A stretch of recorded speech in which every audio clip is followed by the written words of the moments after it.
శ్లోకంలో ముఖ్య భావం ఏమిటంటే, గత శ్లోకంలో రాముడు కబంధుడు అనే రాక్షసుణ్ణి హతమార్చాడని చెప్పుకున్నాం కదా.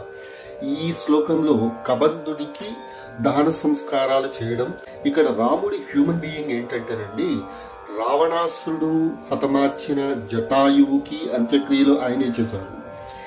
ఈయన హతమార్చిన కబంధుడు అనే రాక్షసుడికి అంత్యక్రియలు కూడా ఈయనే చేశారు. ఇక్కడ అంత్యక్రియలు చేయటానికి బంధువులే కానక్కర్లేదు, ఎవరైనా అంత్యక్రియలు చేయటానికి అర్హులే అని గొప్ప పాఠం చెప్పిన హ్యూమన్ బీయింగ్ అండి శ్రీరామచంద్రుడిది. ఇప్పుడు మనం శ్లోకం చెప్పుకొని ఒక్కొక్క పదానికి అర్థాన్ని మనం సవివరంగా తెలుసుకుందాం. తం నిహత్య మహాబాహు దదాహ స్వర్గతచ్చ సహా స చాస్య కథయామాస శబరీం ధర్మచారిణీం. తం నిహత్య అతడిని సంహరించి, అతడు అంటే ఇక్కడ కబంధుడు.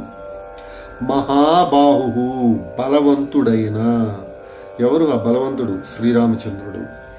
దదాహ దహించాడు, దహన సంస్కారం చేశాడు. చూసారా ఎంత గొప్ప హ్యూమన్ బీయింగ్ అంటే శ్రీరామచంద్రుడిది. అందుకే ఆయన మహానుభావుడయ్యాడు. ఈరోజు కూడా మనం గడిచి కొన్ని యుగాలైనా సరే ఆయనే మనందరికీ ఆరాధ్య దైవం అయ్యాడు. స్వర్గతః చ సహ, కబంధుడు దహన సంస్కారాలు అయిపోగానే స్వర్గానికి చేరాడు.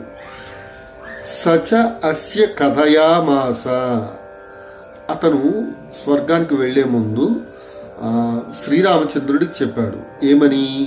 శబరీం ధర్మచారిణీం, శబరి అని ఆవిడని కలుసుకోమని చెప్పాడనమాట. ఇది ఈ శ్లోకం, దాని అర్థం. జై శ్రీమన్నారాయణ.